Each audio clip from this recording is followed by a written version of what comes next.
qui présente cette réunion. Donc malgré les absents, je vais commencer les questions. Donc première question.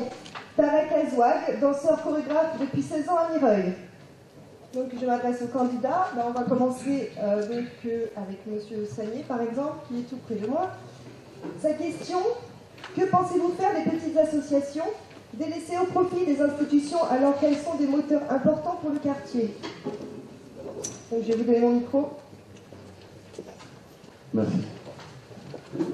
Je pense que dans les quartiers, de toute façon, toutes les associations ont un intérêt, c'est clair. Par contre, aujourd'hui, on le voit, les associations qui sont subventionnées, on a l'obligation aujourd'hui d'avoir la réflexion dessus et surtout d'avoir une vigilance de tous les jours. Il n'y a pas de petite association, il n'y a pas de grosse association.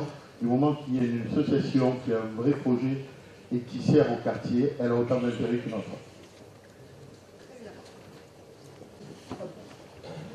Bonjour, je prends sur ma minute d'abord pour remercier pour votre initiative. On n'a pas toujours le plaisir de débattre avec les autres candidats, on n'est pas toujours invité. Il y a a priori des grands candidats et des petits candidats, donc merci vraiment aux initiatives locales. Aujourd'hui à Mireuil, au mois de mars à Villeneuve-les-Salines, de donner la parole et de permettre le débat finalement avec les habitants. Sur les associations, c'est clair, pour être moi-même militant associatif, et dans la liste que l'on vous propose de soutenir, il y a énormément de gens investis dans les associations. Il est évident que le tissu associatif, le réseau associatif, est un élément essentiel pour la vie locale. Un élément à la fois pour le vivre ensemble, mais aussi un élément incontournable du développement économique. Donc soutenir les associations, c'est soutenir toutes les associations, et on peut les soutenir d'une manière multiforme, en leur permettant d'accéder à des locaux, en leur permettant d'avoir une aide technique de la part de la municipalité, et puis bien évidemment d'avoir des subventions si le projet qu'elle présente est dans on va dire compatible avec l'objectif, les priorités qu'on définit ensemble à l'échelle d'un quartier. Voilà, c'est essentiel de pouvoir pérenniser ce monde associatif, et dans notre programme, il est évident qu'on va promettre, on tiendra l'engagement d'avoir un budget pluriannuel sur les associations. Merci beaucoup. Tout d'abord, je voudrais me joindre aux remerciements qui ont été faits. Je trouve que c'est une excellente initiative que de provoquer cet échange et ce débat. Dans notre équipe, nous faisons du monde associatif une de nos priorités. Et j'ai pris dans mon équipe municipale des gens qui ont des parcours associatifs, des gens qui se sont déjà dévoués à la cause publique, des parcours associatifs qui peuvent être dans le monde syndical, dans le monde de l'environnement, dans le monde du sport, dans le monde de la culture. Donc toute notre équipe est au cœur de tissu associatif. Je vois bien le sens de la question. Je ne voudrais pas qu'on génère un petit des jalousies d'une association par rapport à une autre. Ce que nous souhaitons de notre relation aux associations, tout d'abord, c'est la reconnaissance. Elles font un travail formidable. Elles sont au cœur du lien social ici à La Rochelle. C'est une fierté de La Rochelle d'avoir un tel tissu associatif. Et nous, ce que nous voulons, c'est les reconnaître à la mesure de ce qu'elles apportent en nombre d'adhérents, en actions menées vis-à-vis des jeunes. Et je rejoindrai un petit peu la réponse qui a été formée en disant que ce n'est pas seulement une question d'argent. Bien sûr, il faut en apporter, mais c'est aussi les aider par la reconnaissance que les élus doivent avoir à leur égard. Et puis, puisqu'il faut aussi parler un petit peu d'argent, de dire que je réfléchis à un système qui serait de pouvoir créer une fondation. Parce que vous savez tous, l'argent municipal, il n'est pas illimité. Pardon, je vais terminer rapidement. Il n'est pas illimité. Donc je voudrais pouvoir faire sur le modèle de ce qu'on a déjà fait, ce qui a été fait à Villeneuve, créer une fondation pour que les entreprises puissent aussi apporter des moyens au tissu associatif ici sur Mireuil. Merci. Alors, bonsoir à tous. Je me présente, Patrick Chabot, pour certains d'entre vous qui ne me connaissent pas. Pour répondre à la question de Tarek, il n'y a pas de petite association. Il y a un ensemble d'associations. Il y a des instituts un peu plus grosses, des outils qu'on pourrait utiliser. Si tu pensais au pertuis, eh bien ma foi, il faut l'investir pour avoir la possibilité de travailler tous ensemble. Il y a bien sûr un nombre d'adhérents qui dépendent des associations. Et il faut absolument que l'on puisse utiliser les outils existants pour avancer tous ensemble. Merci.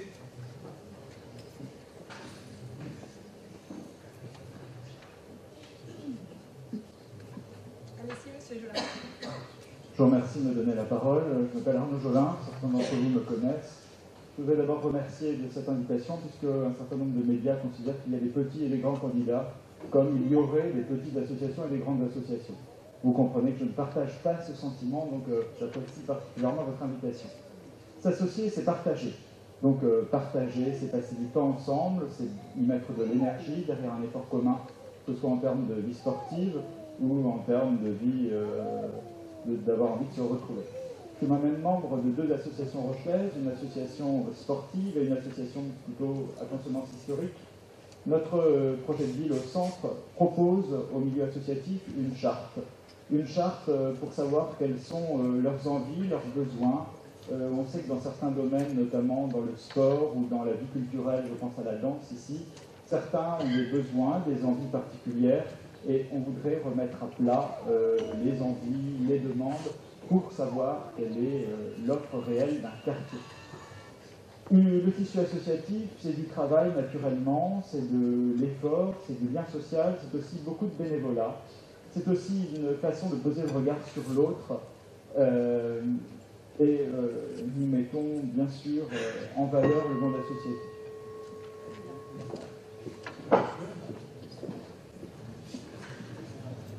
Donc il reste une candidate à qui je vais donner le micro pour la question. Je vais vous la répéter. Donc c'était: que pensez-vous faire des petites associations délaissées au profit des institutions alors qu'elles sont des moteurs importants pour le quartier? Merci. Donc je me présente, je suis Jessica Villeroy, membre du Front de Gauche. Je suis donc tête de liste pour la liste du Front de Gauche. Donc voilà. Déjà, la question des associations, c'est une question très importante, d'autant plus à Mireuil, parce que c'est ce qui fait vivre le quartier, c'est ce qui permet vraiment de faire du vivre ensemble. Voilà. Donc ça, c'est quelque chose de très important, parce que les associations, il faut toutes les encourager, et c'est ce qui fait qu'il y a de la solidarité, entre autres, dans un quartier comme Mireuil. Donc, les petites et les grosses associations, nous, on se définit comme une liste anti-austérité. C'est-à-dire que, concrètement, on souhaite réclamer à l'État le 1 million d'euros qu'ils n'ont pas versé à La Rochelle.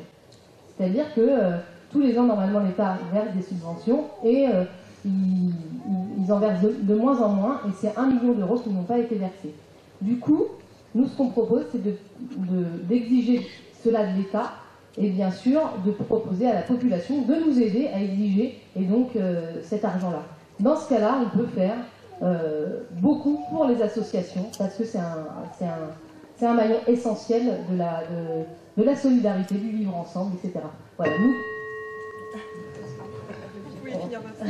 voilà, on veut demander à la population de soutenir vraiment la démarche citoyenne, de demander ce million d'euros pour pouvoir justement répondre aux besoins de toute la population. Merci. Donc je vais passer à la deuxième question.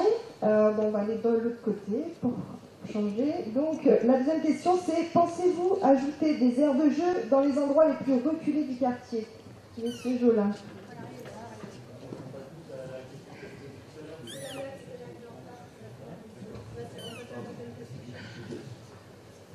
Les aires de jeu, c'est pas petit particulier sur les aires de jeu. Si vous avez besoin d'aires de jeu, c'est une question très technique. Naturellement que on fera les aires de jeu si vous en avez besoin. C'est une question qui n'est pas anodine, parce que autour d'un lieu où des enfants vont pouvoir passer un moment à jouer, les mères vont s'asseoir autour de bancs, vont discuter ensemble, vont partager des idées, vont mettre en commun des envies pour une ville.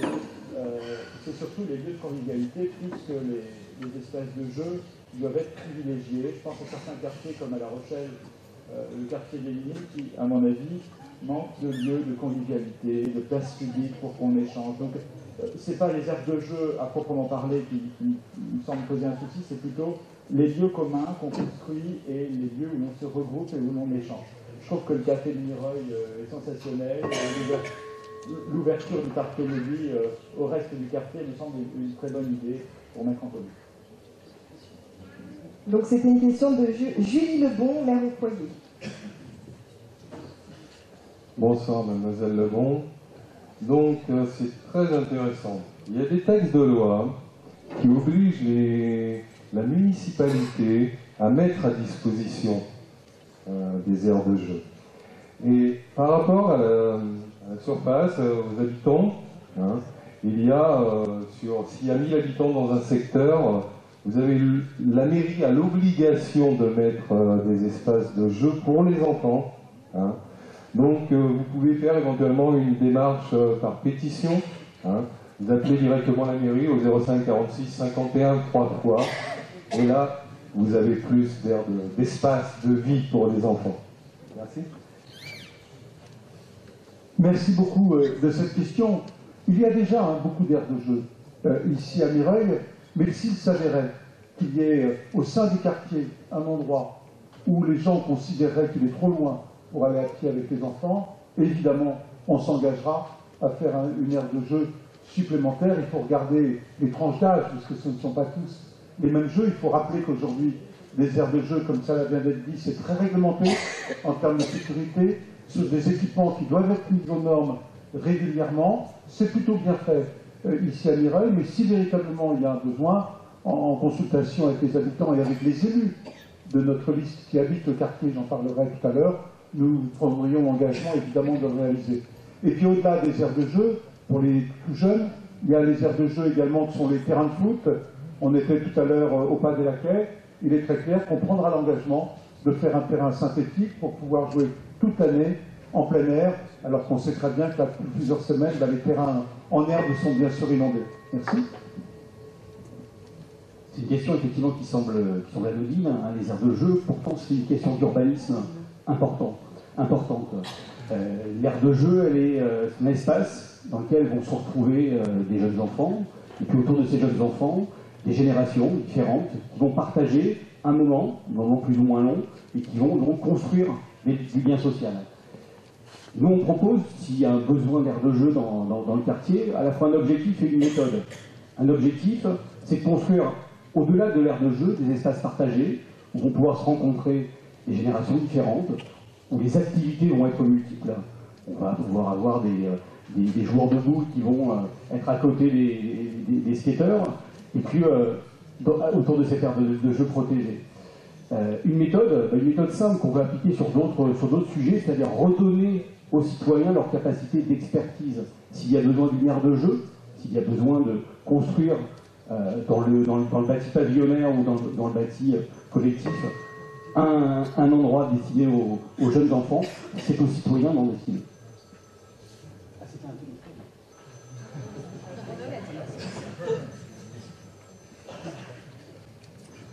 Oui, la question paraît simple, mais c'est vrai qu'il y a un réel besoin d'aires de jeu dans l'ensemble du territoire, car c'est la question du bien vivre ensemble et du lien social, totalement.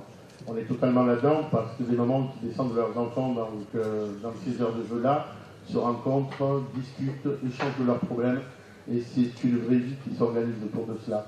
Mais on ne doit pas penser qu'aux enfants en bas âge, on doit penser aux différentes strates de la jeunesse, et de la même façon, pour les adolescents, pour les personnes même beaucoup plus âgées, nous devons avoir des lieux de convivialité dans tous les quartiers de La Rochelle.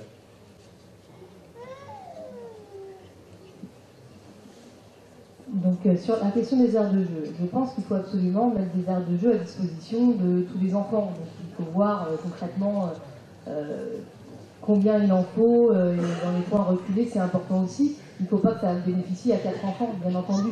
Il faut que ça bénéficie à un nombre d'enfants suffisant, parce que même pour un enfant, d'aller jouer à une aire de jeu aussi et tout seul, c'est pas drôle. Voilà, j'en parle de manière tout à fait intéressée, parce que je suis psychomotricienne, donc il est tout à fait important que les enfants puissent se dépenser, puissent apprendre à grimper, etc. Et je dis bonjour à la petite Lola qui est là-bas, qui est dans la crèche où je suis. Voilà, et donc je travaille dans une crèche à Méli-Mélo qui est à Port-Neuf, et c'est tout à fait important pour les enfants de pouvoir se rencontrer dans la ville, et voilà. Mais c'est pareil, ça va être la même réponse sur la question de la citoyenneté. Il faut qu'on prenne les comités de quartier et puis d'autres associations pour leur permettre aussi de dire les besoins qu'il peut y avoir pour les petits et les plus grands. Merci. Donc, troisième question de Florian Kermorvan à la recherche d'un emploi. Quelle est la meilleure action que vous souhaitez mettre en place dans les quartiers? Donc, au hasard, on va prendre Écoutez, la première action, j'avais compris que la question était la première action, ou la meilleure. En tout cas, je vais répondre si c'est la première action. C'est de mettre un ou plusieurs élus de notre équipe à la disposition des habitants, pour qu'ils puissent avoir tout de suite le contact avec la population.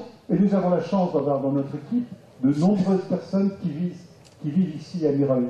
Je vois Marie-Lise Fleuret-Pagnou qui est là, je vois Nadège Désir, je vois Raouf qui est là-bas. Donc on a déjà un certain nombre d'habitants qui sont présents, qui habitent le quartier. Je vois Soraya, bien évidemment, et qui puissent être les correspondants pour votre vie quotidienne. De nous dire, tiens, il y a ça qu'on pourrait améliorer, il y a cet élément-là. Ensuite, il y a bien sûr les réunions régulières avec les comités de quartier, qui sont les réunions institutionnelles. Mais je tiens beaucoup à ce lien permanent entre les habitants et des correspondants qui sont issus des quartiers, qui vivent dans les quartiers. comme ça, par exemple. Alors, Florian, donc moi, ce que j'aimerais éventuellement, c'est qu'il y ait la possibilité de mettre en fusion complète les seniors et les jeunes, qu'on retrouve la joie de vivre, le sourire, qu'on dynamise un peu tout par le biais associatif. Il y a énormément à faire. Et bien évidemment, nous allons tous travailler bientôt, prochainement, autour de la même table, la mairie de La Rochelle. Donc qu'il y ait un peu que les étiquettes politiques tombent et qu'on travaille au service des citoyens.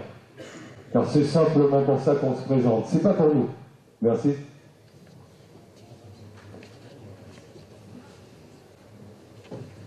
Ce qu'on mettrait en place comme action dans les quartiers, évidemment, comme l'a dit un de mes prédécesseurs, ce sont des référents de quartier qui soient là pour rétablir le lien de confiance qui doit exister entre les élus et les gens qui habitent dans les quartiers. Là, souvent, on entend au cours des campagnes le lien diffus qui est arrivé, qui s'est mis en place, l'absence de dialogue, l'absence d'écoute de certains comités de quartier qui se sentent peu entendus, en tout cas auxquels on ne fournit pas toujours les réponses que la ville devrait leur apporter. Dans notre charte, on a pour principe, et le premier principe est un principe très simple, à toute demande, une réponse. Qu'elle soit négative, une réponse en tout cas argumentée. On ne vous implante pas le lampadaire ici, on ne vous met pas cette poubelle-là pour telle ou telle raison, donc à toute demande, une réponse. Nous proposons également des permanences d'élus, des élus référents par quartier, et enfin, pour faire simple, ce qu'on appelle le tableau de bord, c'est-à-dire mettre en place un certain nombre, la transparence entre les demandes des habitants du quartier et les réponses de la ville de La Rochelle sur un site internet.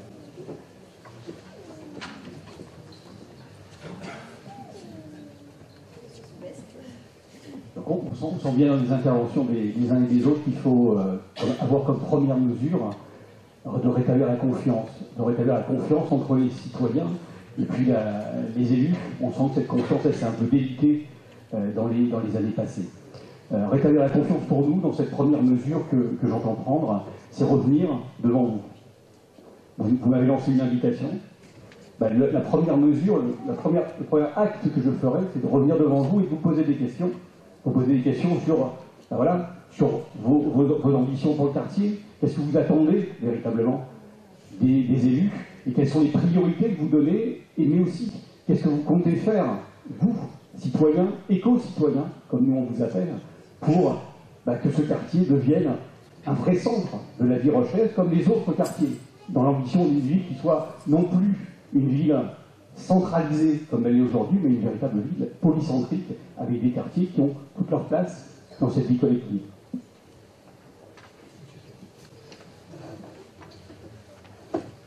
Énormément d'élus se posent la question pourquoi les gens ne vont pas voter. Aujourd'hui, on est à 50% d'abstention à peu près sur toutes les élections. Mes collègues l'ont dit, il y a un désintérêt total de la politique et la politique locale. Pourquoi? Tout simplement parce que nous voyons les politiques qu'en période électorale, la plupart du temps. Aujourd'hui, le politique doit redescendre dans la rue, c'est sa première fonction, être au contact des citoyens, discuter avec eux, ne pas prendre de décisions sans concertation. Et on l'a trop vu à La Rochelle. Les décisions étaient prises dans les quartiers, et malheureusement, après réalisation, on se rendait compte que les habitants du quartier n'étaient pas du tout d'accord. Ça va pour les constructions, ça va pour un équipement public. Et si on veut réinstaller cette confiance entre le citoyen et le politique, il faut que le politique soit dans la proximité totale. Il n'est pas normal dans une municipalité qu'on faut attendre 2 ou 3 mois pour avoir un rendez-vous avec un adjoint au maire. Il n'est pas normal d'attendre 6 mois pour avoir un rendez-vous, même avec son maire. Le maire doit être dans une proximité totale et l'ensemble du conseil municipal. Alors, la première mesure pour les quartiers. Nous, j'hésite entre deux, les transports gratuits ou la construction de logements. Donc, je vais vous parler des transports gratuits parce que je pense que c'est une mesure qui est très importante parce que ça permettrait aux habitants de pouvoir se déplacer sans compter, en pouvant très tranquillement aller dans le centre-ville, mais aussi ailleurs, parce que c'est pas que vers La Rochelle, mais ce serait pour l'agglomération. Voilà. Donc, bien entendu, quand je dis c'est la première mesure, ça veut dire que c'est du jour au lendemain. Parce qu'il faut convaincre les autres villes, il faut convaincre les entreprises de financer, etc.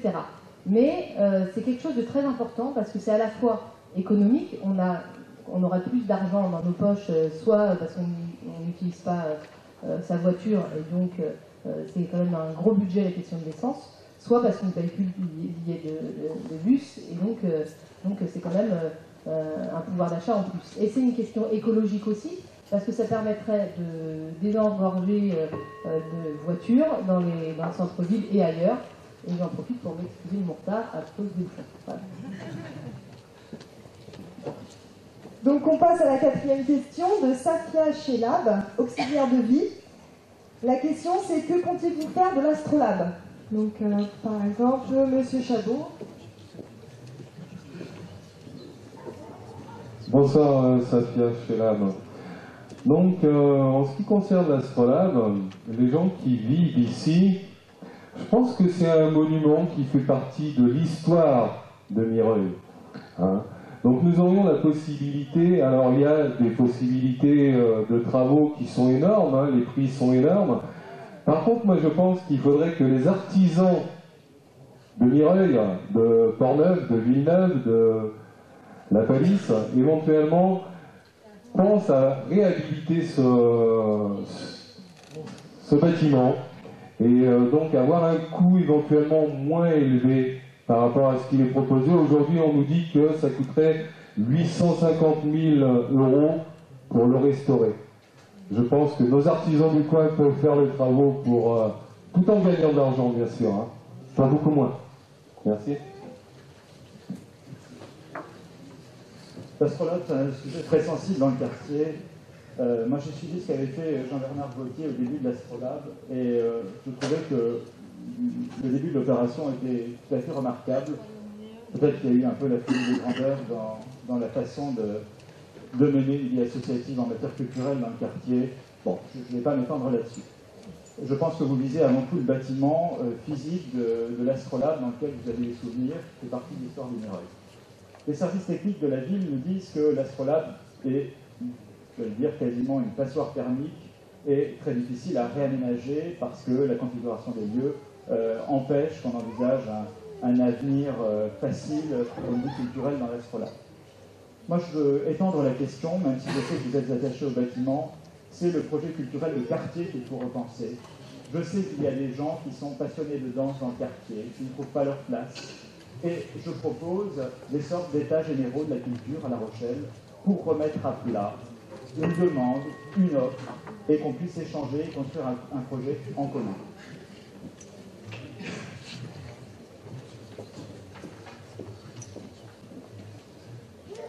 Merci beaucoup. Ben écoutez, pour notre part, nous n'avons pas totalement arrêté notre position pour l'Astrolabe, et j'ai un petit peu envie de vous dire qu'on décidera ensemble. Le bâtiment par lui-même, ça a été évoqué, c'est une passoire thermique, son coût de réhabilitation reste très élevé, et on n'a pas tranché, est-ce qu'il faut le détruire, est-ce qu'il faut le sauver. De ce côté-là, je pense que c'est une discussion qu'on aura de manière ouverte avec les comités de quartier, avec les habitants. Le fond des choses, c'est d'avoir un lieu où les gens puissent se retrouver. Auparavant, c'était un lieu extrêmement vivant, au début de l'Astrolabe. Et c'est un peu cet état d'esprit qu'on veut trouver. Et je pense qu'on peut à la fois trouver cet état d'esprit dans le bâtiment tel qu'il existe, même si aujourd'hui les normes thermiques sont quand même très exigeantes, ou s'il faut éventuellement construire un nouveau local. On n'est pas fermé du tout sur cette question. Mais l'état d'esprit d'un lieu où on est plaisir à se retrouver, à partager de la culture ensemble, me paraît être l'élément essentiel. Le bâtiment, je dirais, on en discutera en commun, et s'il faut prendre une décision, je pense que ça sera conjointement. Comme ça a été dit, l'Astrolabe, c'est un élément essentiel de l'identité du quartier. Donc bien évidemment, il y a la question du bâtiment et il y a la question du projet culturel. La question du projet culturel, évidemment, elle est réglée. Enfin, je pense qu'on a tous envie que ce projet culturel vive, qu'on l'élaborer, ça se fera collectivement. Mais il est évident que c'est un projet culturel qui doit être accompagné par la municipalité, ça doit être un projet phare du prochain mandat. Redonner toute sa place à cet espace culturel du quartier de Mireuil. Sur le bâtiment, il faut faire un état des lieux. Véritablement, il y en a un qui a été fait. Bon, il faut prendre le temps, je pense. Effectivement, c'est un élément du paysage, mais il ne faut peut-être pas toujours s'attacher aux éléments du paysage. Il faut savoir changer de paysage pour changer d'horizon et redessiner un peu nos quartiers. Donc tout est ouvert et ça sera justement aux citoyens et aux éco-citoyens de faire plein de propositions. Je suis de la même position, hein, à part le projet culturel, si on parle strictement du bâtiment aujourd'hui.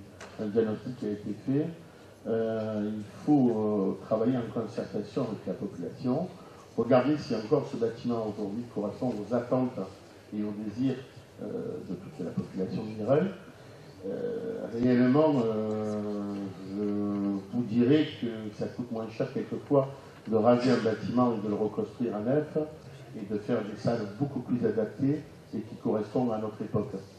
Réhabiliter un bâtiment, et d'après le diagnostic qui a été fait quand même, il me semble que ce bâtiment est laissé à l'abandon totalement, et si on commence les travaux, on sait que les démarches sont très très longues.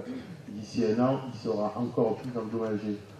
Donc moi personnellement, je pense que la solution serait plutôt de le raser, retrouver l'esprit de l'Astrolabe quelque part dans l'architecture, et de le raser et reconstruire quelque chose de neuf.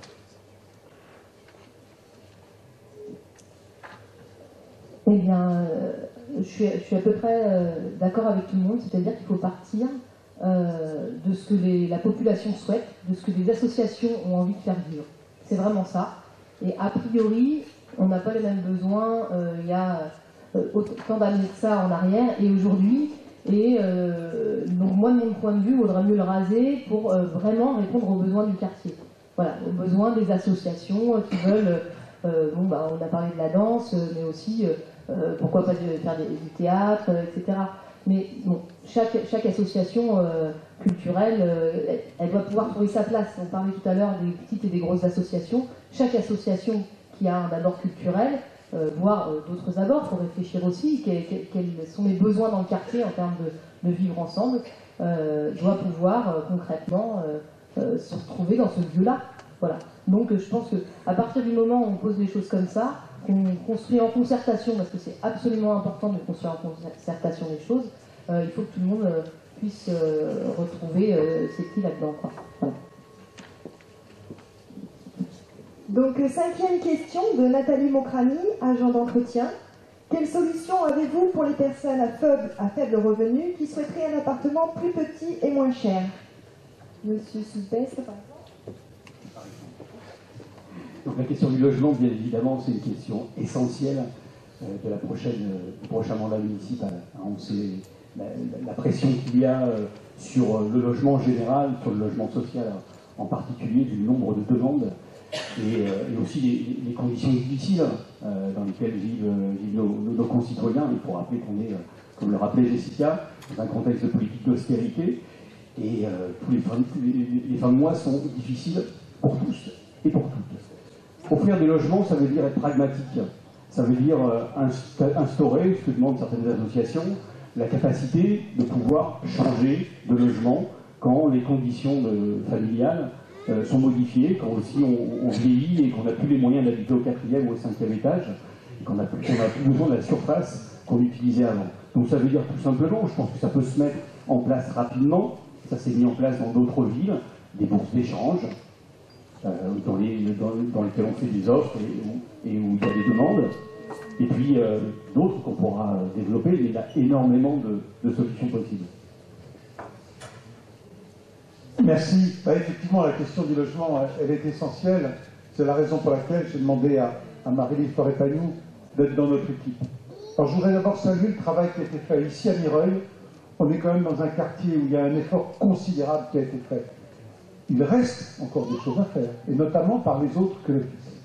Mais, en tout cas, c'est une question essentielle. Donc, nous allons continuer à produire du logement.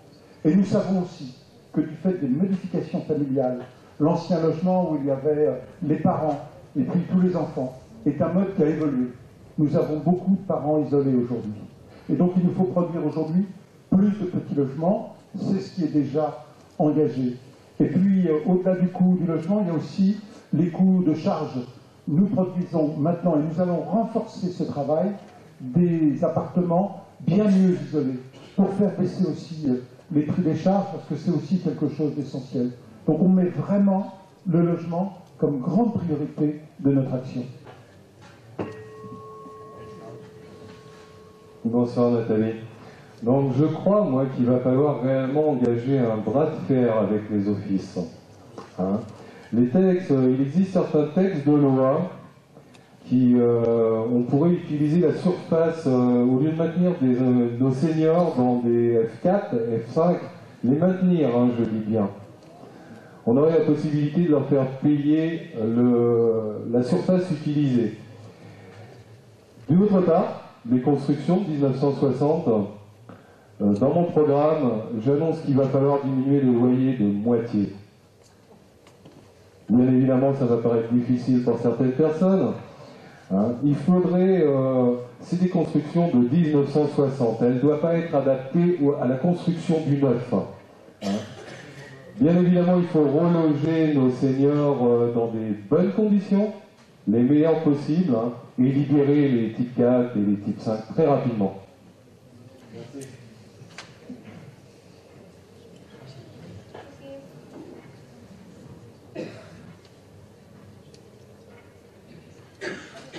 Le logement est naturellement une de nos préoccupations majeures. Outre les bourses d'échange dont mes collègues ont parlé, outre la construction de logements intermédiaires pour faciliter notamment le logement de famille, de couple avec un ou deux enfants pour éviter qu'ils s'en aillent dans la deuxième ou troisième couronne, outre l'encouragement des bailleurs privés à louer plus facilement en ayant des garanties contre les impayés. Bref, il y a des dispositifs qui existent et je pense d'ailleurs qu'il faut aider notamment l'ANA, l'agence, à faire sa publicité, surtout les dispositifs qui existent pour aider les partenaires et les bailleurs privés.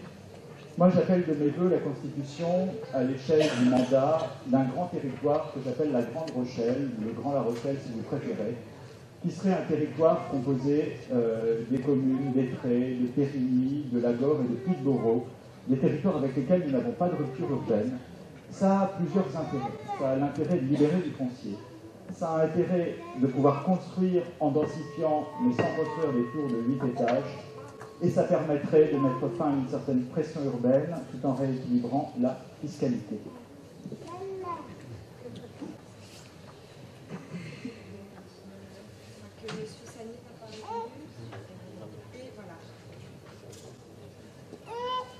Alors, sur cette question de la fluidité pour passer d'un logement à l'autre. D'une part, il faut construire des logements sociaux. Et pas des logements sociaux chers, des logements sociaux peu chers. Parce que on entend ici et là dire qu'il faut des logements sociaux un peu plus chers. Non, non, du tout. Il faut des logements peu chers parce que c'est déjà trop cher. Donc voilà, ça c'est très important. ça permettrait de fluidifier. Après, il y a une vraie problématique, c'est que les logements, les prix des logements augmentent en fonction du nombre de personnes qui va dedans. À chaque fois qu'il y a un nouveau locataire, ils en profitent pour augmenter un petit peu. Donc ça veut dire que les logements avec beaucoup de chambres, généralement, il y a eu moins de turnover. Du coup, ils ne sont pas chers par rapport au F3. Alors les petites personnes âgées qui passeraient d'un F5 à un F3, ils vont payer plus leur F3. Donc ça peut arriver. Ça n'arrive pas systématiquement, mais en tout cas où il y a tellement peu de différence qu'ils se disent bon, moi je suis mieux dans un F5, au moins je peux recevoir mes enfants, quoi. Donc il y a quelque chose comme ça à réfléchir concrètement pour que les logements, qu'on puisse permettre aux personnes de payer quand même nettement moins cher, même si habituellement il était quand même à un certain niveau. Donc je pense que la question du prix est importante. Je crois que l'Office HLM est confronté aussi à un nombre important d'impayés. Ce qu'il faudrait mettre en place, j'espère que Mme Fleury-Pagny l'a déjà fait, on s'est déjà entretenu sur ce sujet, c'est une réactivité totale et instantanée dès le premier mois de loyer impayé, pour aller chercher à la source réellement le problème. Ça peut être une fracture due à un divorce, une séparation, un décès ou même un accident de la vie. Hein. Et réellement, on le voit, la famille évolue. On ne peut pas laisser une famille, quand les enfants partent dans un type 5, il n'y a que 2 occupants. Je pense que ces personnes-là, qu'elles gardent une chambre pour recevoir leur famille, ça me paraît tout à fait normal. Mais il faut redistribuer les appartements aujourd'hui d'une manière logique. Nous avons des familles de 5 personnes qui vivent dans des P3 et nous avons des familles de 2 personnes qui vivent dans des P5. Donc aujourd'hui, il faut rationaliser cela.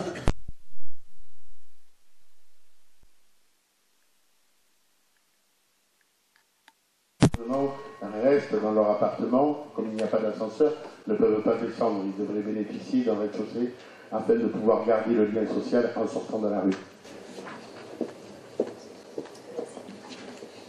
Donc, 6e question de Cindy Lebouc, maire au foyer. Que comptez-vous faire pour favoriser l'emploi des habitants de Mireuil? Alors, la question de l'emploi n'est pas du ressort de la municipalité. Donc, c'est pas le plus simple pour pouvoir concrètement agir sur ces questions-là. Mais, par exemple, la question des zones franches ne nous paraît pas une bonne idée, parce qu'on a vu ce qui s'est passé. Il y a tous les pédiatres qui sont venus ici, ce qui est pas mal parce que les pédiatres sont plus près. Mais en même temps, c'est des gens qui peuvent tout à fait payer les impôts sur les sociétés. Et c'est des gens qui gagnent bien leur vie et qui se permettent de pas payer pour la collectivité, quoi. C'est pas normal. C'est pas normal. Donc c'est pas la question des zones franches où on peut voir que concrètement ça peut se déplacer, mais ça ne crée pas de l'emploi. Donc on a besoin de créer de l'emploi. Donc d'une part, on veut que les services aux populations soient rendus. Donc on peut créer du service public à la mairie. Si on veut faire de la concertation, eh ben, il va falloir des employés qui soient présents dans les quartiers pour faire de la concertation. Mais il y a aussi énormément de besoins, je pense au service à la personne, etc. Voilà. Je pense qu'il faudrait déjà redéfinir la mission de la Maison de l'Emploi à La Rochelle. Pour toutes les personnes qui y sont allées, on y rentre à l'intérieur et on voit souvent un nombre incalculable de bureaux vides. Quand je dis rationaliser et redéfinir, c'est l'accueil et les permanences de toutes les structures, qu'elles soient associatives ou la CCI ou la Chambre de métier qui sont à l'intérieur de la Maison de l'Emploi, pour répondre réellement en temps et en heure aux questions posées par les demandeurs d'emploi. Nous allons proposer cette semaine, et nous y travaillons depuis plus d'1 an dessus, la création d'un centre de formation à l'intérieur de Mireuil, à proximité de l'Astrolabe et à proximité de la salle Bernard Giraudot. C'est un centre de formation des métiers du technicien du spectacle. Ça permettrait de créer 90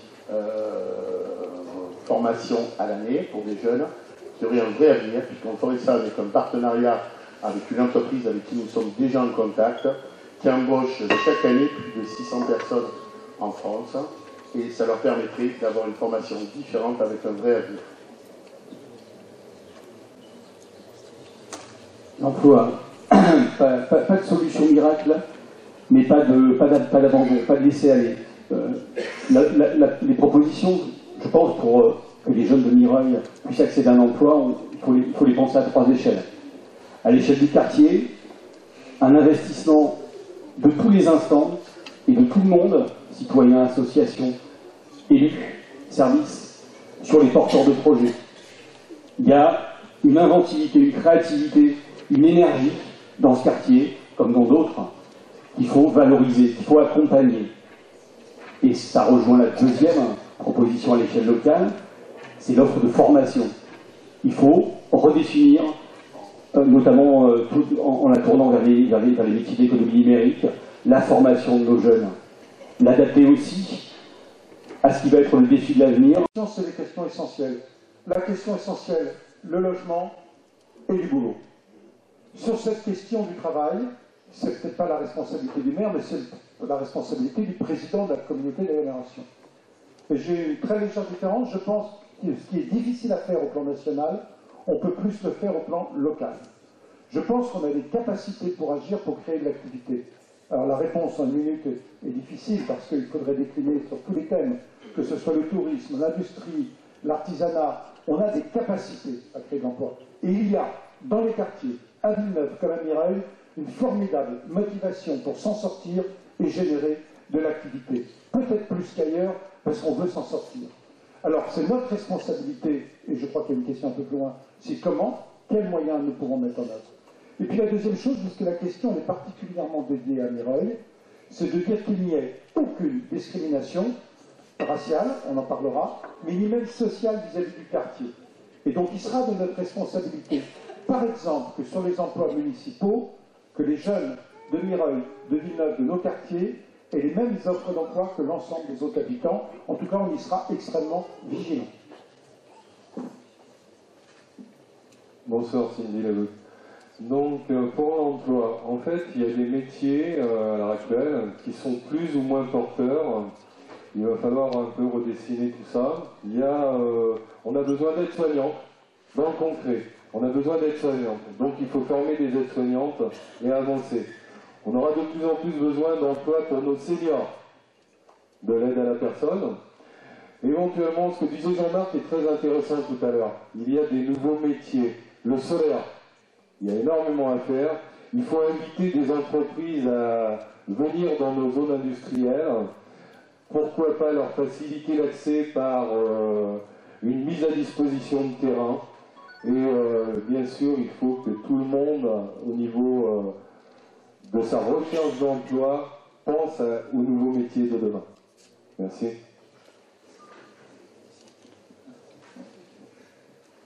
L'emploi est naturellement une de nos priorités, même si on axe notre projet de ville à la fois sur le soutien au nautisme, les milieux du tourisme qui ne sont pas délocalisables, et enfin les services à la personne pour permettre à des gens qui ne sont pas qualifiés de trouver un travail relativement facilement. Je veux quand même poser une base très simple, c'est que le métier d'aujourd'hui, c'est bien souvent l'école d'hier et la formation.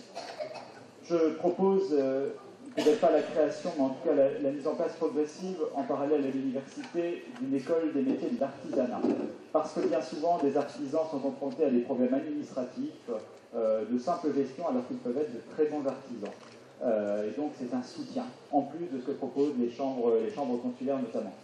Nous proposons également, comme ça c'était pour le droit il y a une trentaine d'années, un premier cycle de médecine à La Rochelle, c'est-à-dire qu'on puisse garder des médecins, des sages-femmes, bref, des gens du milieu médical qui n'iraient pas étudier à Poitiers, à Bordeaux ou ailleurs, et ça nous permettrait de conserver un certain nombre de métiers en lien avec la santé.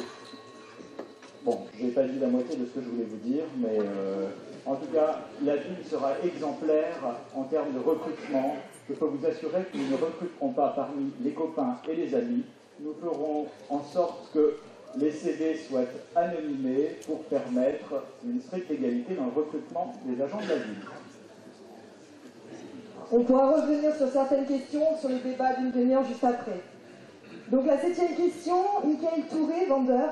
Envisagez-vous une gratuité ou un changement concernant les transports en commun?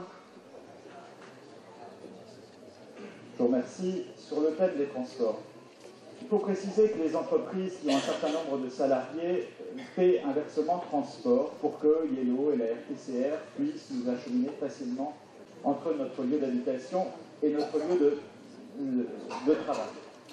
C'est un coût pour les entreprises et ce coût-là, quelquefois, est bien minoré par des bus qui ne sont pas pleins ou par des bus qui sont assez faiblement remplis. Je ne suis pas favorable, nous ne sommes pas favorables à la gratuité totale des transports, puisque nous considérons qu'il faut faire un effort pour prendre la mesure du service qui est proposé. Ça n'est pas neutre de prendre un bus, ça n'est pas le bus qui coûte cher, on le sait, c'est le coût le salaire du chauffeur. C'est une question qui s'inscrit dans l'offre globale de transport. Nous proposons néanmoins, pour inciter les gens à prendre les transports en commun, que 2 heures, par exemple, ou pendant toute une après-midi, le samedi après-midi, les transports soient gratuits pour encourager les gens à abandonner leur véhicule et changer les pratiques progressivement. Bonsoir, Michael Touré. Donc, sur mon programme, ceux qui ont pu le voir ou le lire, je demande la gratuité totale de nos bus, de nos trains entre Rochefort, La Rochelle, Surgères, La Rochelle. Enfin, il y a tout un tas de possibilités, bien sûr. J'ai été assez surpris, puisque j'ai pris le bus il n'y a pas longtemps, de payer 1,30 € le service pour descendre de la place Saint-Maurice simplement à la place Verdun. Éventuellement, il y a peut-être possibilité de faire des tarifs différents. On ne s'entend pas.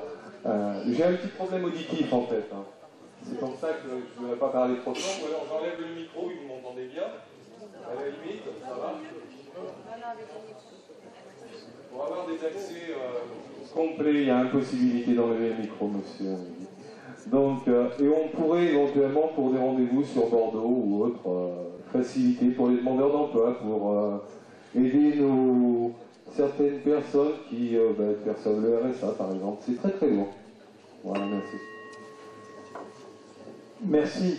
Alors, sur cette question, il faut savoir que le budget transport, les 2/3, c'est payé par les entreprises, avec le versement transport, les entreprises et les collectivités, et 1/3 par les usagers. Donc, et que le plafond de la taxe sur les entreprises est atteint. Donc on ne peut pas prendre plus sur les entreprises, ou alors il faut changer la loi. Donc ma proposition, c'est de dire qu'aujourd'hui, faire la gratuité pour tous, je n'y suis pas favorable, parce qu'on serait obligé de baisser l'offre de transport, et je n'y tiens pas, et que par ailleurs, je trouve normal que des gens qui ont les moyens de payer contribuent au service de transport qui bénéficie à tous. Par contre, et là je peux vous apporter une réponse, il existe déjà des dispositifs de gratuité, en tout cas un certain nombre de tickets gratuits pour des gens qui sont en recherche d'emploi. Donc s'il faut aller plus loin pour qu'un certain nombre de personnes aient des avantages quand elles sont en situation de difficulté, je dis oui. Par contre, la gratuité générale, ça voudra dire baisser l'offre de transport et je ne suis pas favorable. Là encore, c'est une question qui est au cœur de notre programme. Les transports, c'est pas seulement la capacité de se déplacer pour aller dans le cœur de ville, c'est vraiment une question de mobilité et d'environnement. On ne peut pas détacher la question du transport des enjeux environnementaux auxquels nous sommes confrontés. Il faut faire baisser les rejets de CO2, il faut faire baisser la place de l'automobile, et notamment de celles qui rejettent du diesel, qui tournent au diesel ou à l'essence dans nos villes. Il faut l'accepter, c'est une question d'avenir. Quand on a dit ça, l'objectif est simple. Il faut développer les transports collectifs. Et il faut donner la capacité aux citoyens d'utiliser ces transports collectifs. Donc, il y a 2 leviers. Il y a le levier de l'offre de transport, et il faut développer une offre de services de haute qualité, haute fréquence, avec des voies dédiées. Il faut développer des axes dédiés aux axes, ce qu'on appelle des axes verts, notamment les vélos, etc. Et puis, bien évidemment, il faut revoir l'offre tarifaire. L'offre tarifaire, ça veut dire permettre, à terme, éventuellement, de proposer la gratuité sur des lignes à haute fréquence. Alors, ça fait 2 ans que nous travaillons sur cette question. Nous sommes totalement pour la gratuité des transports en commun. Je m'explique. Dans un bus, vous avez des machines pour retirer vos tickets. Ces machines-là coûtent une fortune en entretien, et en même temps, vous êtes obligé de la faire passer dans une commission de poids et mesure, et chaque fois, ça vous coûte de l'argent. Donc, vous n'avez plus ces machines-là, vous n'avez plus la personne qui va les entretenir. Je dis bien qu'attention, aucun licenciement à l'RTCR. Plus d'édition de tickets, plus de contrôleurs. Les contrôleurs sont des chauffeurs de bus à la base, ils reprendront leur travail. Plus de cartes d'abonnement, plus de comptabilité de caisse, plus d'édition de cartes d'abonnement, plus de files d'attente. Si vous ajoutez tous ces coûts, ça correspond exactement au montant que vous donnez par an pour les bus. Comment financer le reste? Vous avez la possibilité de créer des parkings relais à l'extérieur de la ville. Ces parkings-là sont payants, à 1 € la journée. Ils vont moins cher. Ça coûte beaucoup moins cher de garer son véhicule quand on vient de l'extérieur de La Rochelle, de payer 1 € le parking, de prendre le bus gratuit, et ça évite de payer et un parc-mètre et de gaspiller de l'essence. C'est bénéfique en même temps pour la planète. N'oublions pas une chose, la notion de transport est un service public, donc rendons-le gratuit. Donc moi, je vous en ai déjà parlé tout à l'heure, on est vraiment pour les transports gratuits, et c'est possible, ça a été fait dans 25 villes en France, il faut le savoir, et Monsieur Sagnier le disait, c'est-à-dire que sur un billet de bus, il y a la moitié, entre 40 et 60% du prix du billet, qui va à la billetterie, tout ce qui est compostage, etc. Du coup, il n'y a plus que la moitié de l'argent à trouver. Et c'est en ça qu'on veut que ce soit gratuit pour absolument tout le monde, parce que déjà, le billet, si c'était gratuit, ça permettrait vraiment à toute la population de pouvoir prendre le bus, etc., et de se déplacer. Voilà. Donc, l'autre moitié, comment le financer? Parce que c'est ça la question. Vous savez que quand vous avez un abonnement au mois, votre employeur, en plus de la taxe transport qui est, vous paye la moitié. Donc, il y a tout un travail de concertation et de conviction au niveau des entreprises pour que cet argent-là, il le verse à la régie publique qui ferait cette gratuité. Question numéro 8. Redouane Bouchma, étudiant.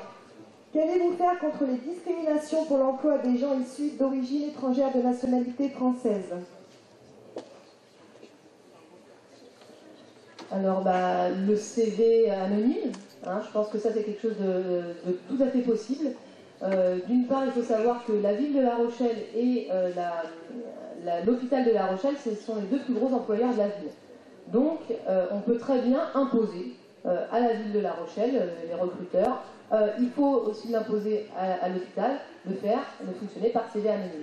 Après, il est aussi possible d'essayer de convaincre les entreprises du bien fondé de le faire. Voilà, donc il pourrait y avoir une grande réunion avec les entrepreneurs pour essayer de les convaincre de faire ça et leur proposer de faire des CV anonymes partout. Je pense que c'est la meilleure solution. On ne saurait pas si c'est un homme ou une femme, on ne saurait pas la nationalité, on ne ferait pas attention au nom, on saurait concrètement les compétences de la personne, et c'est ça qui compte, et ça permettrait de se simplifier la vie. Malheureusement, le maire, il n'a pas une baguette magique pour faire du travail pour la xénophobie dans ce pays. C'est vrai, on peut agir pour les emplois qui concernent la mairie. C'est vrai que nous pouvons agir de la même façon pour l'hôpital. On va avoir des difficultés pour agir dans les entreprises. Et le premier employeur de la ville, ce n'est pas l'hôpital, ce n'est pas la mairie, c'est le tissu économique qui a été formé par les TPE, par les PME. Je crois que ça dépasse un petit peu, ça fait 20 ans que j'en parle de discours. Bien sûr que le CV anonyme, on y pense tous, on en parle depuis 20 ans, jamais rien n'a été mis en place dans ce sens-là.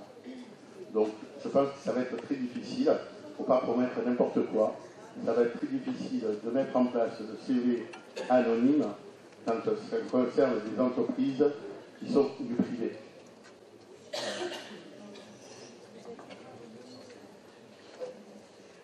La question est terrible. Je trouve terrible de la poser parce qu'elle révèle une évidence qui est triste quand on arrive à La Rochelle, quand on vit à La Rochelle, c'est que on parle des quartiers.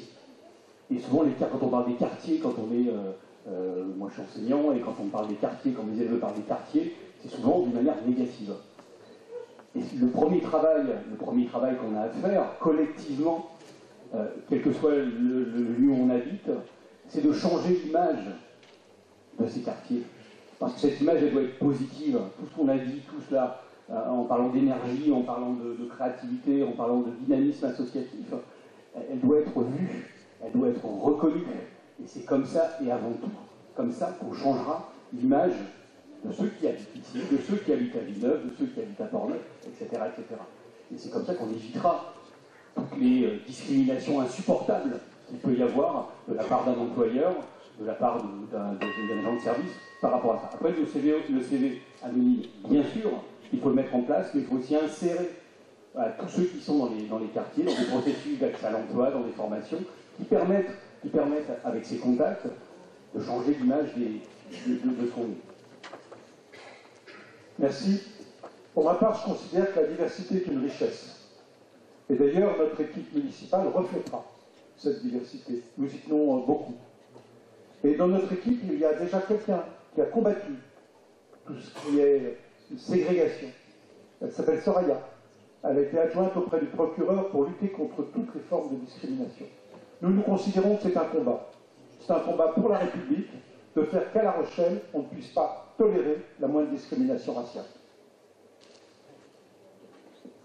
Bonsoir, Redouane. Alors, éventuellement, il faudrait encourager les entreprises à regarder plus les qualifications de certaines personnes plutôt que leur nom. Et bien sûr, il faut être qualifié ou très qualifié sur certains emplois, issus de parents d'origine, d'autres origines. Mais la France d'aujourd'hui, elle est faite de mixitude. D'ailleurs, quand on regarde dans cette salle, on voit bien des personnes de toute origine. Merci. Je vais vous raconter quelque chose d'historique.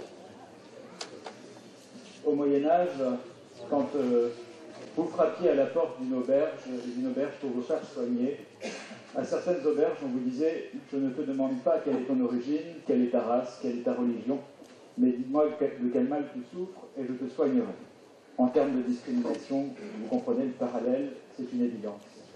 Le CV anonyme, je pense que c'est une des solutions, c'est peut-être pas la meilleure, mais c'est celle qu'on a trouvée en tout cas la plus évidente. Je répondrai enfin aux juristes pour vous dire qu'il y a des réponses juridiques aux discriminations, et c'est sanctionné par la loi, tout simplement. J'ai été interrogé il y a quelques semaines sur le droit de vote des étrangers, sur le droit de vote des SDF. La question m'a fait tomber de ma chaise. C'est pas parce que vous êtes SDF que vous n'avez pas le droit de participer au vote dans la mesure où vous êtes inscrit sur une liste électorale. La question m'a paru ahurissante et m'a beaucoup peiné. Voilà. On va peut-être préciser qu'il n'y a qu'une race humaine. Merci, madame. Donc, question suivante, Sophie Moiseau, chef d'entreprise. Qu'allez-vous faire pour les petites entreprises qui existent à La Rochelle? Merci. D'abord, en favorisant ces entreprises-là, quand on passe un marché public, il faudrait que les sociétés reflèvent soient prioritaires. C'est un petit peu sectaire. C'est la première des choses. Une société, quand elle est toute petite, quand on parle de TPE, sa problématique, c'est d'avoir du conseil. Que ce soit en comptabilité, que ce soit en conseil juridique, un conseil en développement, un conseil en communication. Malheureusement, ces sociétés-là ont du mal à se le payer, ce service. Donc il faut réfléchir à travers la CDA, parce que ce n'est pas une compétence municipale, mais ça peut être, c'est une compétence de la CDA à travers le développement économique, d'offrir un service pour aider ces petites entreprises justement à se développer et surtout à passer le cap fatidique des 4 ans. Je reviendrai tout à l'heure justement sur la question 10. Que peut-on faire pour les jeunes entrepreneurs? Mais là-dedans, c'est la même chose. Je crois qu'il faut développer les hôtels d'entreprise et favoriser, et notamment sur Mireuil, faire rentrer l'entreprise à Mireuil et voir si on ne peut pas installer justement des hôtels d'entreprise à bas coût pour loger ces entreprises-là qui ne peuvent pas se permettre de payer des loyers ailleurs quand ils sont prohibitifs.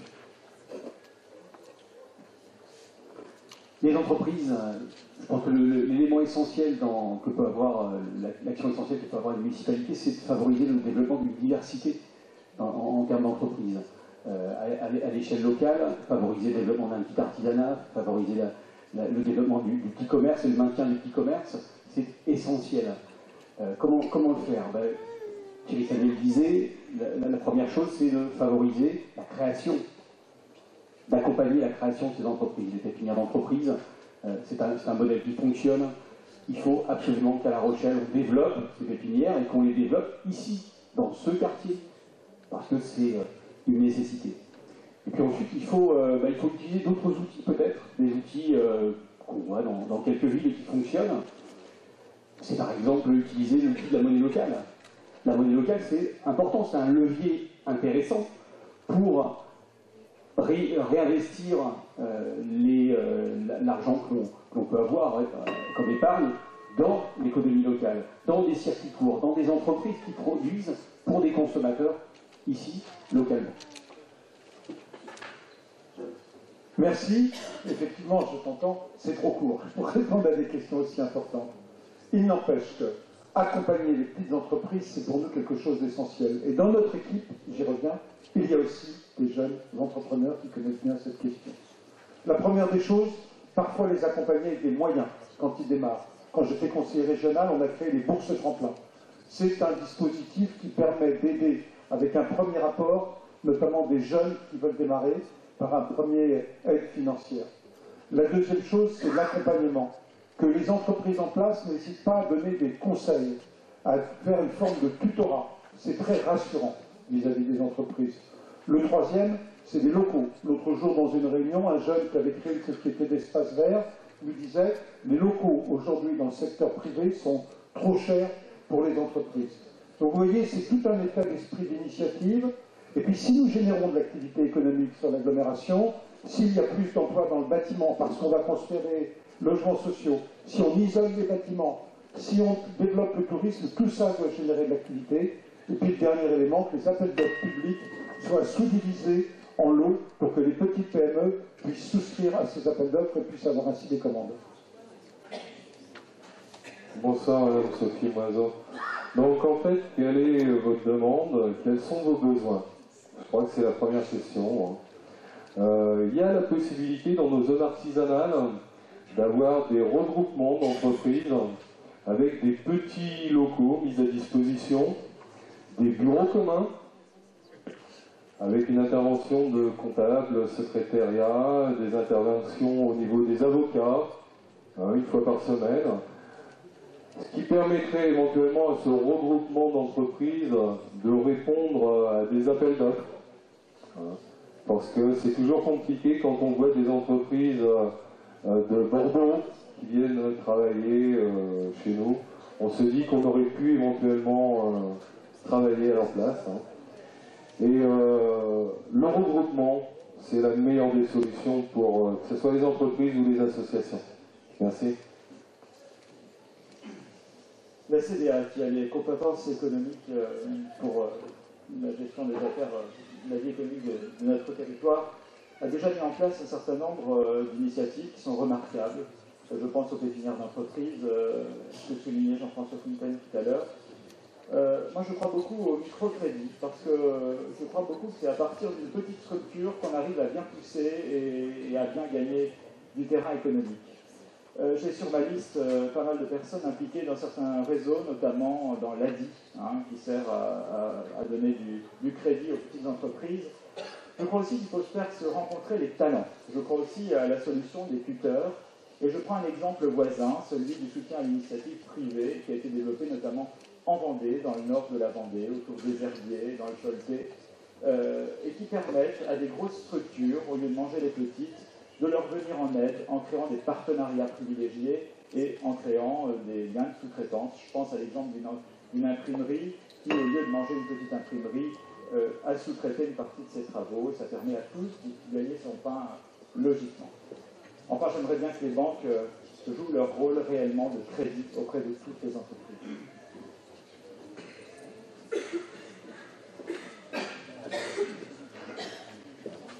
Merci. Donc la question de l'emploi et des petites entreprises est importante parce qu'en effet, c'est quand même un tissu économique important. Donc je ne reviendrai pas sur les pépinières d'entreprises qui sont quelque chose d'important, qui existe déjà mais qu'il faut développer. Parce que c'est vrai que de mettre ensemble plein de petites entreprises qui commencent, ça peut permettre de mettre en commun des comptables, des graphistes, etc. Et la mairie là-dedans, elle peut concrètement payer ce genre de personnes pour aider les entreprises. Donc concrètement, la mairie, elle peut faire quelque chose pour les petites entreprises. Après, nous, on veut développer l'économie sociale et solidaire. C'est-à-dire que, je ne sais pas si vous connaissez les SCOP, c'est-à-dire des entreprises qui sont participatives. Et ça, je pense que c'est l'avenir, c'est quelque chose qui est très important. Et il faut réussir à développer aussi les petites entreprises en SCOP. Et c'est des grandes aides pour les entreprises. Voilà. Autre chose, c'est qu'il faut savoir que les entreprises payent des cotisations sociales. Oh. Donc, juste je finis, parce que pour le coup, les grosses entreprises du CAC 40, elles payent que 8% de cotisations sociales, quand le petit artisan du coin en paye quand même 30 ou 33%. Donc ça, c'est quand même un scandale total, et donc il faut absolument travailler au niveau national et international contre les paradis fiscaux par rapport à cette injustice totale. Très bien, donc par manque de temps, on va arrêter les questions pour l'instant. Je vais vous présenter les associations qui vont également poser des questions et vous donner la parole par la suite. Vous pourrez poser une question au futur élu de votre choix. Bonjour, Mehdi pour l'association Le Droit au Logement, le DAL. Alors, contre toute attente, ma question ne va pas porter sur le logement, parce que pour ma réponse 10 minutes ne permet pas une réponse claire. Ma question sera un petit peu plus philosophique, on va dire. Il y a une chose qui est commune à tous les candidats, depuis le début de la campagne, à quasiment tous les candidats, c'est la référence permanente à notre De Gaulle local, à M. Michel Crépeau. Michel Crépeau avait dit un jour, une phrase qui est connue, que pour gouverner, il fallait avoir les pieds sur terre et la tête dans les étoiles. Alors ma question sera la suivante. Qu'y a-t-il dans votre programme, à chacun d'entre vous, qui nous permette d'espérer et de rêver? Tout simplement, merci. Qui veut répondre en premier?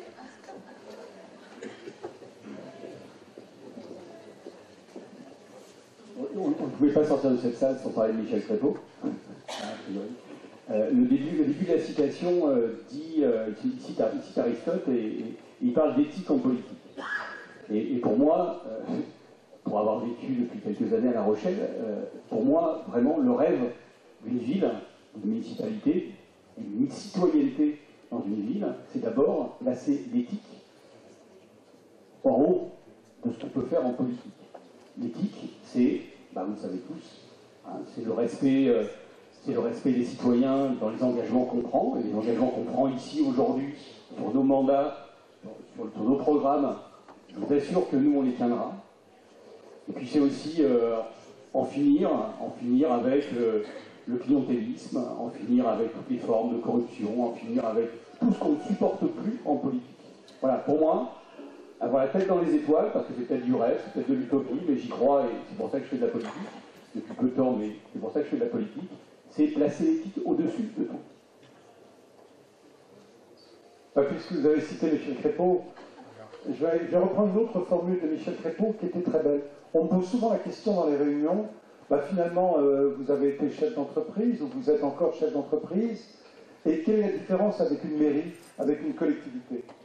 La différence, elle est essentielle, c'est la finalité de l'action qu'on mène. Et Michel Crépeau avait cette très belle formule, finalement, l'essence même en politique, c'est d'apporter du bonheur aux gens. Et le bonheur, c'est quoi dans une vie? C'est d'avoir de l'espoir que demain soit meilleur qu'hier. Et c'est une des grandes difficultés de notre société d'aujourd'hui. Notre société d'aujourd'hui, on a peur que ses enfants aient une vie moins belle que celle qu'on a eue. Dans les années 50-60, la crise du logement existait déjà, rappelez-vous l'abbé Pierre. Mais il y avait à ce moment-là cette formidable croyance que demain serait meilleur. On croyait dans la technologie, on croyait dans la vivacité. On avait vu des parents qui avaient traversé la guerre, et on se disait, notre population et surtout nos enfants vont avoir la paix. Nous, notre enjeu, notre mission, c'est de donner de l'espoir. de reconquérir cet espoir pour que les gens se disent, que ce soit par le boulot ou que ce soit par la vie associative, c'est essayer de donner aux gens envie de faire des choses ensemble pour que demain la vie soit plus belle qu'hier.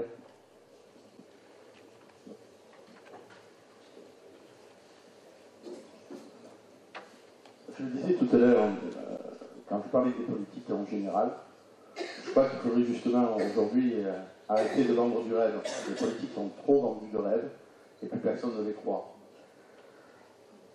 Il faudrait plus travailler dans le concret aujourd'hui. Un maire, c'est quoi? Un maire, c'est quelqu'un, c'est pas un super citoyen, c'est un citoyen comme tous les autres, qui prend une responsabilité, qui va être le maire de tous les rochers.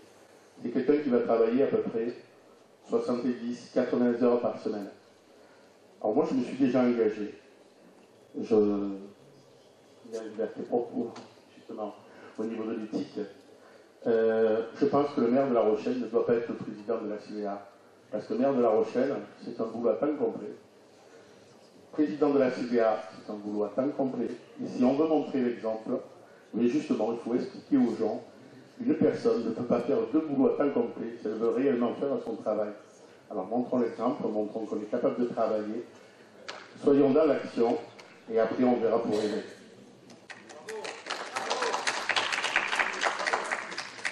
Alors moi, je vais vous parler de pourquoi je m'engage en politique. Parce que moi, j'ai des rêves, j'ai la tête dans les nuages, mais j'ai les pieds sur terre aussi. Donc mes nuages, je vais vous parler de mes nuages. Moi, je veux que tout le monde soit heureux. Voilà. Sauf que le bonheur, c'est quelque chose de tout à fait individuel. Donc pour certains, ça va être d'aller à la pêche, d'autres de faire des barbecues avec des amis, jouer aux boules, s'occuper de ses gamins. Voilà. C'est concrètement, moi, mon but dans la vie, c'est de permettre à ce que tout le monde puisse concrètement être heureux. Et ça, il faut permettre aux gens d'avoir un logement, d'avoir un boulot, d'avoir de quoi se manger, parce que les choses, voilà, de quoi boire, c'est ça que moi je le souhaite. C'est-à-dire que tout le monde puisse être épanoui dans son travail, donc avoir eu une formation qui lui plaise, qu'il a pu choisir, etc., qu'il puisse changer de boulot quand il a envie de changer de boulot. Moi, c'est ça que j'ai envie de créer. Voilà. Donc, nous, notre programme, il s'appelle l'humain d'abord. Parce qu'aujourd'hui, le système capitaliste, parce que là, je reviens sur Terre, le système capitaliste, c'est le profit, l'objectif de la société. Ben moi, nous, l'objectif, c'est l'humain. Qu'il y ait du profit pour l'humain. Pourquoi pas, je suis pas contre les profits. Mais les profits ne doivent pas être là juste pour faire des profits. En plus, on voit bien ce que ça donne, c'est que pour quelques-uns. Donc, concrètement, nous, on veut que les profits, ils servent à l'humain dans son environnement. Voilà. Donc, concrètement, c'est réfléchir la société pour que ce soit l'humain qui soit le centre de la société. L'humain d'abord, l'humain avant les profits, l'humain avant les puissants. C'est ça vraiment notre credo. Et c'est pas simple parce qu'on est dans une société capitaliste mondialisée, mais si on n'y croit pas, si on n'y croit plus, si on pense pas que c'est possible, on peut pas au moins aller vers ça. Donc il ne faut pas oublier, moi je suis assez d'accord, il faut avoir la tête dans les nuages, rêver, et puis après avancer avec la réalité, parce que la réalité elle nous rattrape toujours. Voilà, mais il faut quand même réussir à penser à l'humain, et pour ça, pour réussir à faire le programme qu'on veut, on n'est pas utopiste, on le sait, parce qu'on va devoir s'attaquer aux puissants. Et donc pour ça, il faut que la population elle fasse pas une confiance aveugle en politique, même si demain je suis maire de La Rochelle. Il ne faut pas faire confiance, même à moi. C'est caricatural de dire ça. Non, mais c'est vrai, je suis pourtant quelqu'un de confiance, je vous assure. Hein. Mais si on fait que voter et qu'après on rentre chez soi, ça ne marchera pas. Ça ne marchera pas. Il faut aller voter et après, titiller les politiques, aller les voir. Voilà, nous, on s'engage à faire des assemblées citoyennes, des référendums, etc. Mais il faut vraiment, vraiment, vraiment que si on veut un jour réussir à avoir cette société, eh ben, il va falloir à un moment donné que les citoyens ils soient porteurs, ils soient dans l'action, et c'est vraiment notre manière de voir les choses, parce que c'est vrai que les gros puissants, ils ne nous laisseront pas faire, il faudra être très nombreux derrière.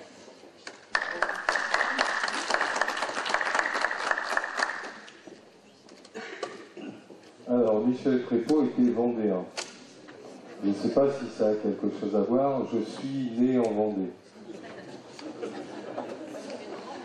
Alors, il y a une phrase qui d'ailleurs est magnifique département, et ce sont des têtes de bois, donc voilà, j'ai bien mérité tout cela.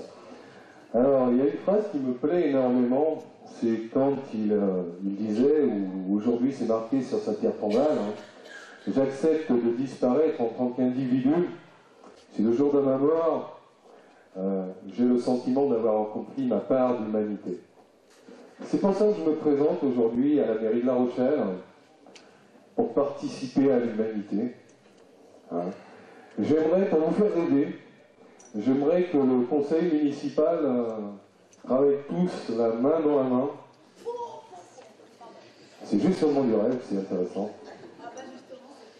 Et qu'on fasse tomber nos étiquettes politiques, hein. Qu'on les dépose au vestiaire en entrant, par exemple. Là, je constate que madame, il y a certaines personnes qui sont absentes. J'espère que tout le monde en prendra bonne note. Hein. Voilà, donc il faudrait qu'on travaille en partenariat de production, de construction et d'être utile aux citoyens rochelais. Merci.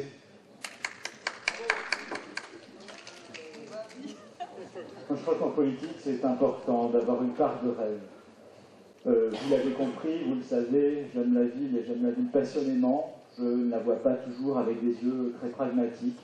Je la rêve bien souvent, je ne vois pas les rues telles qu'elles sont, je l'avoue. Je vois les rues quelquefois plus belles, sans poubelle, sans déjection canine. Effectivement, la ville, j'ai tendance à la rêver. Et ce rêve-là, eh bien, j'ai envie de le partager avec les Rochelais. J'ai envie de le partager, je sais que je ne ferai peut-être pas rêver moi-même, mais en tout cas, je sais que je peux partager des rêves avec un certain nombre de gens qui ont en commun d'aimer la ville. C'est pas idiot comme question parce que, je remercie Mélie de l'avoir posé, quand vous regardez, alors ça paraîtra peut-être pas facilement, mais quand vous regardez les conceptions des théories politiques, et c'est celles qui sous-tendent notre action pratique, quand vous regardez Locke, Hobbes, enfin tous les théoriciens, notamment ceux de la Renaissance, je mets Machiavel de côté, je mets les compliqués de côté, mais ils ont tous voulu construire une société plus belle, plus épanouie, dans laquelle l'homme serait à sa juste place. C'est ça mon projet de société, c'est faire en sorte que des jeunes de Mireuil n'attendent pas le samedi pour aller en groupe, en ville, pour qu'ils se sentent parfaitement à leur place quand ils vont tout seuls, en ville, en semaine, que les quartiers continuent à dialoguer dans la ville. Il y a bien souvent des ruptures qui sont opérées d'un quartier à l'autre. Or, ce n'est pas normal dans une ville de 80 000 habitants. Il est absolument indispensable que le lien entre les quartiers soit renforcé. Et le lien entre les quartiers, ça passe par des questions d'urbanisme. Si on voyage, notamment en Europe, quand on va par exemple à Saint-Pétersbourg, quand on a la chance de voyager en Europe centrale, on constate que l'urbanisme bien pensé permet à des gens d'être plus heureux, parce qu'on se sent dans un univers apaisé, on se sent protégé, et c'est indispensable de bien construire la ville pour être bien dans ses baskets dans une cité. Voilà tout ce que je voulais dire. Merci. Je vais donner la parole au président de l'association Vie à Mireuil. Donc, bonsoir, Philippe Lefebvre, président de l'association Vie à Mireuil. Donc, déjà, je remercie les candidats et évidemment les habitants du quartier. Je regrette par contre profondément, voire même un petit peu insultant, dans le sens où ces gens-là nous ont dit, les 3 personnes, les 3 sièges vides, nous avaient annoncé leur venue ce soir et on peut tous constater qu'il n'y a personne dans les 3 sièges en question. Donc ça, je trouve ça un peu dommage, car à la base, l'idée du débat, c'était justement de faire un vrai débat avec tous les candidats, et donc voilà. Ceci étant, je pense que les différents habitants du coin pourront tenir, comment dire, je trouve ça tellement désolant que bon, je n'ai même pas rien à dire. Donc moi je ne vais pas poser de questions, je vais laisser Nicole poser 2 questions, parce qu'elle a 2 questions à poser, donc je vais lui céder ma place. Merci beaucoup. Pour ceux qui ne me connaissent pas, j'ai l'honneur depuis 15 ans d'être la présidente du comité de quartier de Mireuil, et ça vraiment je l'apprécie. Et moi quand je vous entends, on habite tous rue des Étoiles, chemin du Paradis, hein. Ça c'est clair. Et je suis aussi la présidente de l'association alimentaire de Mireuil, où on accueille 247 familles depuis peu de temps. Alors je vais me lever parce que je voudrais bien que vous entendiez ce que j'ai à vous dire quand même, hein, tous les uns et les autres. Hein. On a un super quartier à Mireuil, on a 42 associations formidables, on a besoin de moyens, on n'a pas besoin de discours, on a besoin de faits, de réalité, pas de nous demander, moi et Merveille, en nous posant la question, est-ce qu'on déconstruit l'Astrolabe, etc. Ce qu'on veut, c'est des faits précis, pas nous dire, oui, on verra ça demain, on n'en a pas besoin. Tous les Mireuillais ont besoin d'autre chose, c'est-à-dire de confiance avec les gens qui seront en tête de la municipalité, mais surtout une écoute, pas que ça rentre par là et que ça sorte par là, hein, on est bien d'accord, une écoute attentive à nos besoins. Ma deuxième question, mais elle est reliée au même problème, c'est le fait d'accueillir nos 247 familles où on a eu la chance d'avoir un beau local qui nous a été attribué par Atlantique Aménagement, mais aussi on a besoin de moyens, parce qu'on a aussi des charges, et en ce moment on en a d'autant plus, que plus on accueille de familles, plus on a de charges, et ça je pense que vous devez le comprendre. Donc on a besoin de vous, on n'a pas forcément besoin de votre argent, on a besoin de soutien. Alors là, aidez-nous.